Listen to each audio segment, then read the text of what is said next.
Ayan, luto na. Luto na ang mga gulay-gulay. Siyempre, pampalapot. As usual, cornstarch. Kailangan natin kunting asin. Kunting-kunti lang mantika niya kasi piniprito yung manok eh.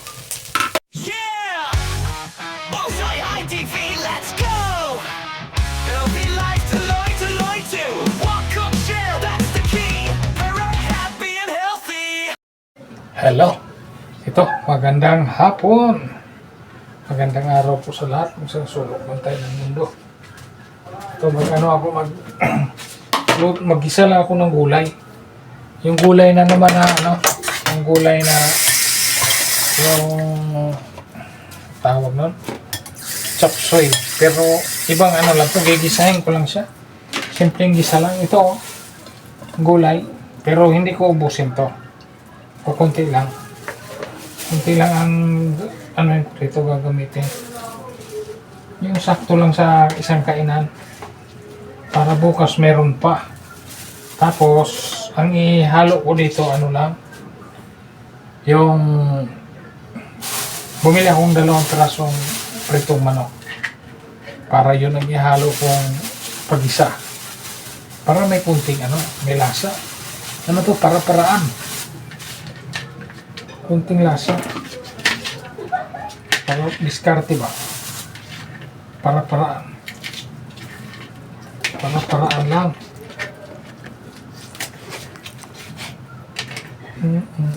Diskartehan lang natin para magkaroon tayong ulam.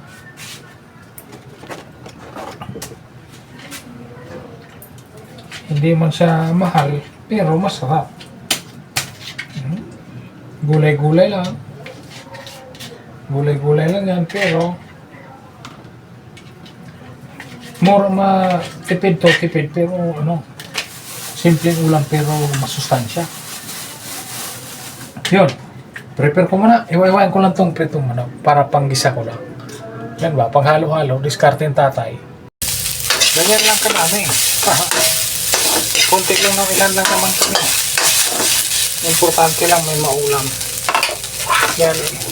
Ang mahalaga may maulam kami. Pritong manok yan. Fried chicken. Tapos igigisa ko lang. Kunting asin. Kunting-kunti lang mantika niya kasi piniprito yung manok eh.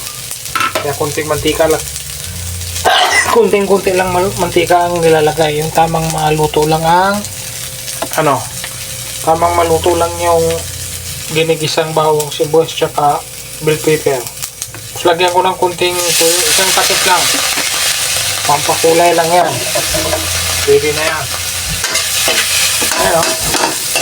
Simpleng luto lang yan. Simpleng luto. Simpleng luto para sa pamilya yan. Yan Pakukuluin lang. Pwede na yan. Tapos ito na yung gulay na ihalo ko. Ito yung ready mix na nabibili sa palengke eh. Yan. Nalaglag yung iba. Sayang yan, huhugasan lang. Huhugasan ko naman eh. Sayang yung gulay na yan.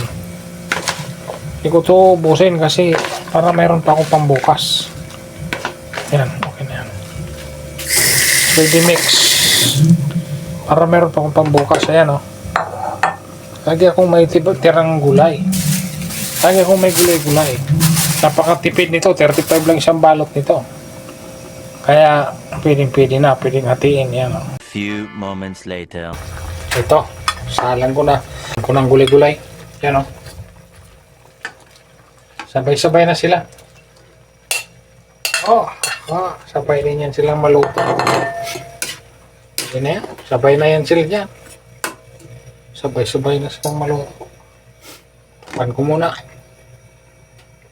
Sa haluin pag medyo maimpis na. Kulong-kulo na. Ayun Pwede na.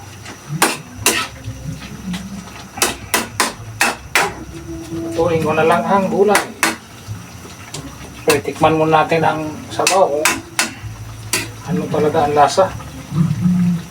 Kala natin, inaan ko lang ang apoy. Yan. Para sigurado lutong-luto.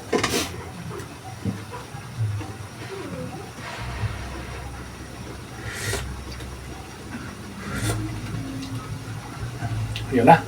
Tsambahan ko na naman ang lasa. Natsambahan na naman ang lasa ni Bullseye. Yun.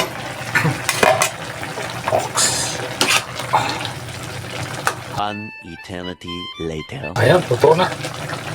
Luto na ang mga gulay-gulay.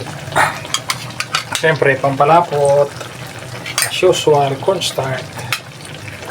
Kailangan natin lagyan yan. Para lumapot ang sabaw. Ginisa lang yan. Di ko alam kung chapsoy yan o ginisa lang. Parang ginisa lang talaga yan. Ginisa lang talaga. Ginisang gulay-gulay lang yan. Yan. Pag ginisa lang talaga. Di pwede chapsoy. Pwede rin siguro. Basta ginisa lang siya. Ayun. Ito. Okay na to. Ayos na. Luto na to. Pwede na. Kain na na. Kain ang time na. Kaya hanggang dito na lang at maraming salamat po sa ating lahat. Lagi po tayong mag-ingat. God bless po. Bye bye. Kaya nakaluto na naman. I love you all.